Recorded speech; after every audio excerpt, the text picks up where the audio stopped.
2026 പറ്റി പറയുകയാണെങ്കിൽ എല്ലാ വീടിന്റെയും വടക്ക് പടിഞ്ഞാറ് ഭാഗത്ത് ബ്രൈറ്റ് ലൈറ്റ് പാടില്ല. ഗൃഹനാഥൻ ക്ഷയിക്കും. അതേ കണക്ക് തന്നെ ഗൃഹനാഥന്റെ കഴിവിനനുസരിച്ച് ഒരു ഉയർച്ചയില്ല. നമ്മളെ സപ്പോർട്ട് ചെയ്യുന്ന ആൾക്കാർ വീട് കുറയും. ഡെയിലി വരുമാനമില്ല.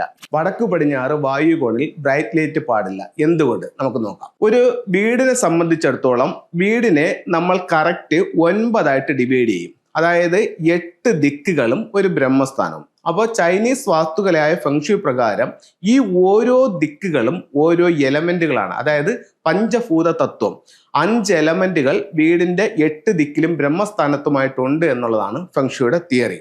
അങ്ങനെ നമ്മൾ നോക്കുമ്പോൾ വീടിന്റെ വടക്കു പടിഞ്ഞാറ് എന്ന് പറയുന്ന വായുകോണിലുള്ള എലമെന്റ് എന്ന് പറയുന്നത് മെറ്റൽ എലമെന്റ് ആണ്. അപ്പോൾ ഈ ഭാഗത്ത് നിങ്ങൾ ഒരു ബ്രൈറ്റ് ലൈറ്റ് കൊടുക്കുമ്പോൾ അവിടെ എന്താ സംഭവിക്കുന്നത്? ബ്രൈറ്റ് ലൈറ്റ് എന്തിനെയാണ് സൂചിപ്പിക്കുന്നത്? അത് അഗ്നിയാണ് കണക്കാക്കുക. അപ്പോൾ നമ്മുടെ അവിടെ ബ്രൈറ്റ് ലൈറ്റ് ഇട്ട് കഴിഞ്ഞാൽ അവിടെ എന്താ സംഭവിക്കുന്നത്? ഈ അഗ്നിയാൽ ഈ മെറ്റൽ ഉരുകും. അപ്പോൾ ഈ മെറ്റലിന് എന്ത് സംഭവിക്കും? വീക്കനിങ് സംഭവിക്കും.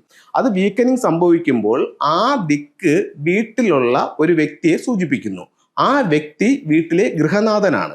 അപ്പോൾ അവിടെ ഈ മെറ്റൽ ഉരുകുമ്പോൾ എന്ത് സംഭവിക്കും? ഗൃഹനാഥന് വീക്കം സംഭവിക്കും. അതായത് ഗൃഹനാഥൻ ക്ഷയിക്കും. അതേ കണക്ക് തന്നെ ഗൃഹനാഥന്റെ കഴിവിനനുസരിച്ച് ഒരു ഉയർച്ചയില്ല. നമ്മളെ സപ്പോർട്ട് ചെയ്യുന്ന ആൾക്കാർ വീട് കുറയും. ഡെയിലി വരുമാനമില്ല. ഈ ഗൃഹനാഥൻ ഭൂരിഭാഗം കാലങ്ങളിലും വീട്ടിലുണ്ടാവാൻ സാധ്യതയില്ല. അതായത് ഇദ്ദേഹം വീട് വിട്ട് പുറത്ത് വിദേശത്തോ അല്ലെങ്കിൽ മറ്റു സ്റ്റേറ്റുകളിലോ ജോലി ചെയ്യുന്ന ഒരു അവസ്ഥയായിരിക്കും ഉണ്ടാകുന്നത്. അപ്പോൾ ഇത്തരം കാര്യങ്ങൾ ഈ ഒരു ബ്രൈറ്റ് ലൈറ്റോട് കൂടി വീടുകളിൽ സംഭവിക്കാനുള്ള സാധ്യത വളരെ കൂടുതലാണ്. അപ്പോൾ ഒരു കാരണവശാലും ബ്രൈറ്റ് ലൈറ്റ് നോർത്ത് വെസ്റ്റ് കോർണറിൽ ഇടാൻ പാടില്ല.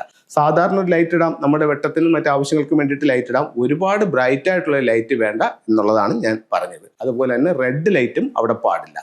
ഇനി ഈ വർഷത്തെ പറ്റി പറയുകയാണെങ്കിൽ, അതായത് 2026 പറ്റി പറയുകയാണെങ്കിൽ, എല്ലാ വീടിന്റെയും വടക്ക് പടിഞ്ഞാറ് ഭാഗത്ത് 2 എന്ന് പറയുന്ന ഒരു ആനുവൽ സ്റ്റാർ എന്ന് പറയുന്നൊരു നമ്പർ, അത് ഫംഗ്ഷനിൽ ഓരോ വർഷവും വരുന്ന നമ്പറാണ്. ആ നമ്പർ ഇപ്പോൾ എല്ലാ വീടിന്റെയും വടക്ക് പടിഞ്ഞാറ് ഭാഗത്ത് നിൽപ്പുണ്ട്. അപ്പോൾ അവിടെ ബ്രൈറ്റ് ലൈറ്റ് കൊടുക്കുമ്പോൾ വീട്ടിൽ ആരോഗ്യ പ്രശ്നങ്ങൾ കൂടാനുള്ള സാധ്യതയും കൂടുതലാണ്. ഇനി ഇത്തരം കാര്യങ്ങൾക്ക് എന്താണ് റെമഡി എന്ന് ചോദിച്ചു കഴിഞ്ഞാൽ 6 പൈപ്പുകൾ, അതായത് 6 റോഡ് വിൻഡ് ചെയിം എന്നാണ് അതിന് പറയുന്നത്. അത്തരത്തിലുള്ള ഒരു 6 പൈപ്പുകൾ വീടിന് പുറത്ത് നോർത്ത് വെസ്റ്റ് കോർണറിൽ ഹാങ് ചെയ്യുന്നത് ഇത്തരം ദോഷങ്ങൾ ഒഴിവാക്കാൻ നല്ലതായിട്ട് ഫെങ്ഷുവിൽ കണക്കാക്കുന്നുണ്ട്. ഇത് നിങ്ങൾക്ക് എല്ലാവർക്കും മനസ്സിലായി കാണുമെന്ന് പ്രതീക്ഷിക്കുന്നു. ഇനി ഫെങ്ഷുയുടെ ചില ടൂളുകൾ ഉപയോഗിച്ചുകൊണ്ട് എങ്ങനെ നമുക്ക് സൗഭാഗ്യങ്ങളെ നേടാം, ഏത് ഡയറക്ഷനിൽ വെക്കാം, ഏത് ടൂൾ വെക്കാം. ഇത് ഒരു 3 ലെഗ്ഡ് ഫ്രോഗ് ആണ്. അതായത് 3 കാലുകളുള്ള ഒരു തവള.